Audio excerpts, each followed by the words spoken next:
26, then you shall take the breast of the ram of Aaron's consecration and wave it as a wave offering before the Lord. The ram of the consecration, or literally the ram of the filling, which began to be detailed in verse 19 last week, continues to be described here.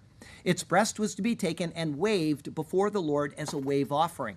The term for breast, which is chazeh, is used now for the first of 13 times. All 13 will be in Exodus through Numbers. It comes from chazah, which means to see, because it is the part that is most seen when looking at the front of the animal.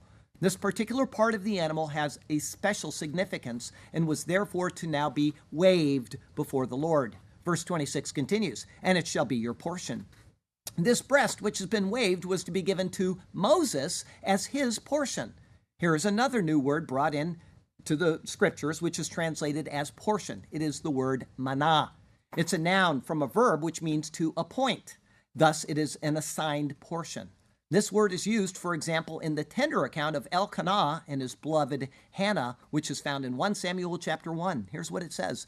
And whenever the time came for Elkanah to make his offering, he would give portions, that word manah, to Peninnah, his wife, and to all her sons and daughters. But to Hannah, he would give a double portion, a double manah, for he loved Hannah, although the Lord had closed her womb.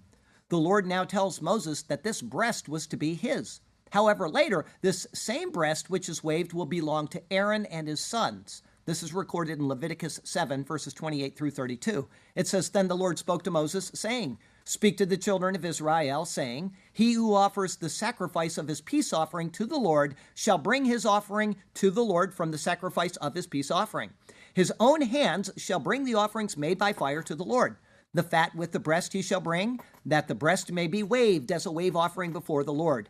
And the priest shall burn the fat on the altar, but the breast shall be Aaron and his sons. Also the right thigh you shall give to the priest as a heave offering from the sacrifices of your peace offerings.